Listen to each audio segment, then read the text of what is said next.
بسم اللہ الرحمن الرحیم۔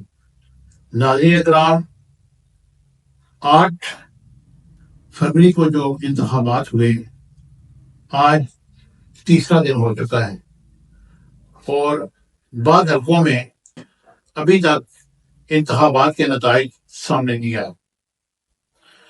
قوم بڑی قرض میں مبتلا ہے اور لوگ سوچ رہے ہیں کہ اس سوشل میڈیا کے دور میں جب ٹی وی ہمارے ہاتھ میں ہے اور واٹس ایپ کا دور ہے تو یہ ہمارا الیکشن کمیشن کیا کر رہا ہے، انتخابات کیوں روکے گئے؟ یہ بہت بڑا سوالیہ نشان اس وقت پیدا ہو چکا ہے۔ اور اس کے بعد جو انٹرنیشنل مبصرین ہیں وہ بھی تحفظات کا اظہار کر رہے ہیں اور ان انتخابات کو وہ شفاف اور شفاف قرار نہیں دے رہے۔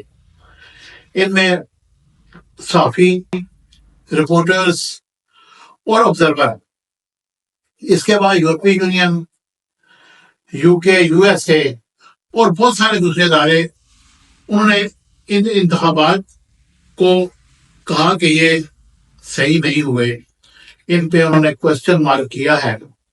لیکن ہمارے فارن آفس نے آج اس کی تردید کی ہے، انہوں نے کہا کہ انتخابات شفاف ہوئے ہیں، ایسی کوئی بات نہیں۔ اس کے بعد ہمارے جنرل اسف منیر صاحب نے بھی قوم کو مبارکباد دی ہے کہ آپ نے انتخابات میں بڑھ چڑھ کر حصہ لیا۔ اس میں کوئی شک نہیں کہ پاکستان میں پہلی دفعہ 48% کے قریب ٹرن آؤٹ رہا اور لوگوں نے جوک تر جوک آ کر ان انتخابات میں حصہ لیا۔ لیکن اچانک کیا ہوا کہ نتائج روک لیے گئے اور آج تیسرا دن ہے۔ واضح پوزیشن کچھ تو ہوئی ہے لیکن تاحال سمجھ سے باہر۔ ابھی تک جو ہمارے پاس پوزیشن ہے ان میں 100 کے قریب آزاد امیدوار جو پی ٹی آئی کے نامزد کرتا تھے وہ قومی اسمبلی کی نشستوں میں کامیاب ہوئے۔ اس کے بعد نون لیگ کی 73 ہیں، پاکستان پیپلز پارٹی کی 54 ہیں، ایم کیو ایم کی 17 ہیں، J U I P M L Q کی 3 ہیں اور اس کے بعد مسلم لیگ ضیاء کی 1 ہے اور اس طرح 1 سیٹ اور ہے۔ مولانا فضل الرحمان صاحب کی بھی 3 سیٹیں اس دفعہ نکلی۔ اب اگر آپ دیکھیں اور ان انتخابات پہ نظر ڈالیں اور سیٹ اور پارٹی پوزیشن دیکھیں تو نظر یہ آتا ہے کہ پی ٹی آئی ایک بڑی جماعت بن کر ابھری ہے۔ پی ٹی آئی کے لیڈر کو آپ نے جیل میں بند کیا ہوا ہے، ان کو باہر نکالا جائے اور اس ملک کی ٹرین کو پٹری پر سموتھ طریقے سے چلایا جائے تاکہ عوام سکھ کا سانس لے سکے، وہ اپنے مسائل حل کرا سکیں۔ بار کیا کل نواز شریف صاحب نے بھی تقریر کی، انہوں نے کہا کہ ہم حکومت بنانے جا رہے ہیں، پیپلز پارٹی کے ساتھ ہم حکومت بنائیں گے، اور انہوں نے زرداری صاحب سے ملاقاتیں بھی کسی ایک خاص جگہ کی۔ لیکن بلاول صاحب نے اس کی تردید کی، انہوں نے کہا کہ باضابطہ طور پر ہمارا مسلم لیگ نون کے ساتھ کوئی رابطہ نہیں ہوا اور کوئی بھی پارٹی ہمارے بغیر حکومت نہیں بنا سکے گی۔ یہ بات تو ان کی درست ہے۔ اگر آزاد امیدوار بھی انتخابات ان کو کسی پارٹی میں پلیٹ فارم مل جاتا ہے، یعنی کہ پی ٹی آئی کو، تو وہ بھی حکومت اتنی جلدی آسانی کے ساتھ نہیں بنا سکیں گے، بڑی اسٹرانگ اپوزیشن ہوگی، اور اگر مسلم لیگ نون بناتی ہے تو ان کے لیے تو زیادہ ہی ہرڈلز ہوں گے۔ بہرحال اس کے بعد یہ بھی معلوم ہوا ہے کہ پی کے میں بہت واضح صیغہ سے پی ٹی آئی جیتی ہے، یعنی کہ انہوں نے 90 سیٹیں حاصل کی ہیں اور ساری جماعتیں ملا کر صرف 19 سیٹیں ہیں۔ اب ان کے پاس ایک واضح مینڈیٹ آ گیا اور یہ معلوم ہوا ہے کہ انہوں نے جماعت اسلامی کے ساتھ رابطہ کیا ہے اور ان کی بات چل رہی ہے۔ اگر جماعت اسلامی اپنا پلیٹ فارم ان کو مہیا کر دیتی ہے پی ٹی آئی کو، تو پھر یہ ہوگا کہ جماعت اسلامی کے پلیٹ فارم سے وہ کے پی کے میں حکومت بنانے میں آسانی کے ساتھ، اور اس کے بعد المسلمین کے ساتھ بھی رابطہ ہے ان کا، اور تحریک لبیک نے بھی عمران خان کی حمایت کا اعلان کیا تھا۔ بہرحال یہ ساری باتیں جتنی بھی سیاسی جماعتیں جتنی ہیں یہ ساری کی ساری اس وقت پی ٹی آئی کے ساتھ رابطے میں ہیں کہ کس طریقے سے ان تمام معاملات کو دیکھا جائے۔ بہرحال اگر مسلم لیگ نون کی حکومت بنتی ہے تو ان کو ایک پی ڈی ایم سیکنڈ جو ہے وہ سامنے آ جائے گی، اور اگر پی ڈی ایم سیکنڈ آتی ہے تو آگے 16 مہینے جو انہوں نے کیا ہے اب پتہ نہیں کیا کرتے ہیں۔ بہرحال ان انتخابات پر بہت سارے سوالیہ نشان بھی آ چکے ہیں، اور بعض آزاد امیدواروں نے رٹ بھی کر دی ہے۔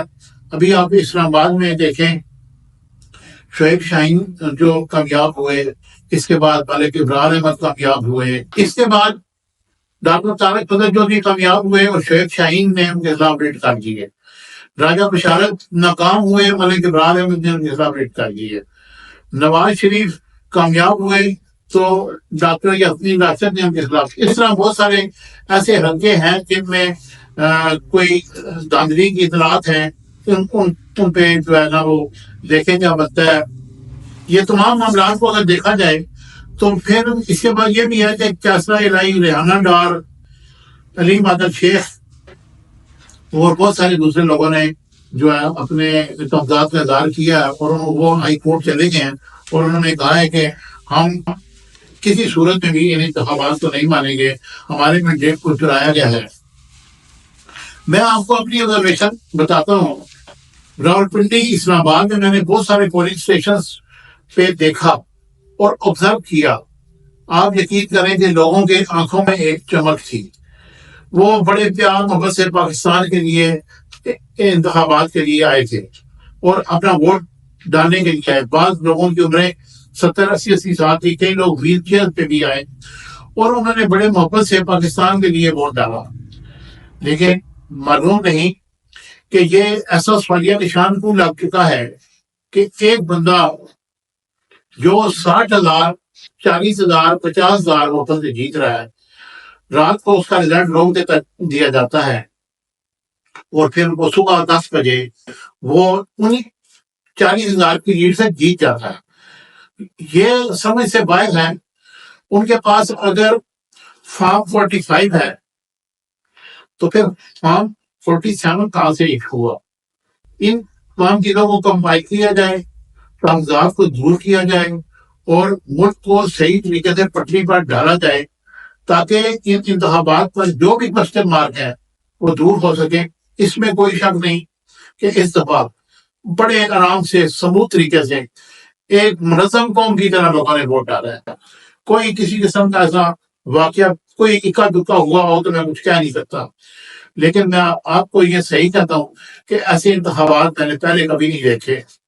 1988 کے انتخابات تھے، 90 کے تھے، 2002 کے تھے، 2013 کے تھے، 2018 کے تھے۔ یہ سارے انتخابات میں نے کور کیے ہیں۔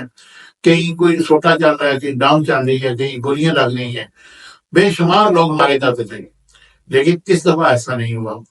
2-3 غلطیاں ضرور ہوئی ہیں اور وہ نہیں ہونی چاہیے۔ ٹھیک ہے، جان مال کے تحفظ کی ذمہ داری ہماری لا اینڈ آرڈر کی جو فورسز ہیں ان کے ذمے ہے، لیکن انہوں نے ان کو نیٹ نہیں بند کر دینا چاہیے۔ یہ نیٹ بند ہونے سے بہت سارے کوسچن مارک آئے ہیں، اور جو مفسرین ہیں انہوں نے تو کہا ہے کہ یہ آپ نہیں کر سکتے، یہ انسانی حقوق کی خلاف ورزی ہے کہ آپ کسی کی ایکسیس کو بند کر دیں۔ اور ووٹ کمپائل کرنے میں بھی اتنی دیر نہیں ہوتی۔ اس کے علاوہ جو ایک بائی میٹرک سسٹم لانچ کیا جانا تھا، اگر وہ لانچ کیا جاتا تو آج یہ علی مسائل پیش نہ آتے۔ مجھے امید ہے کہ میری ان باتوں کو اوپر تک سنا جائے گا اور ان قوم کو اس کرب سے نکالا جائے گا۔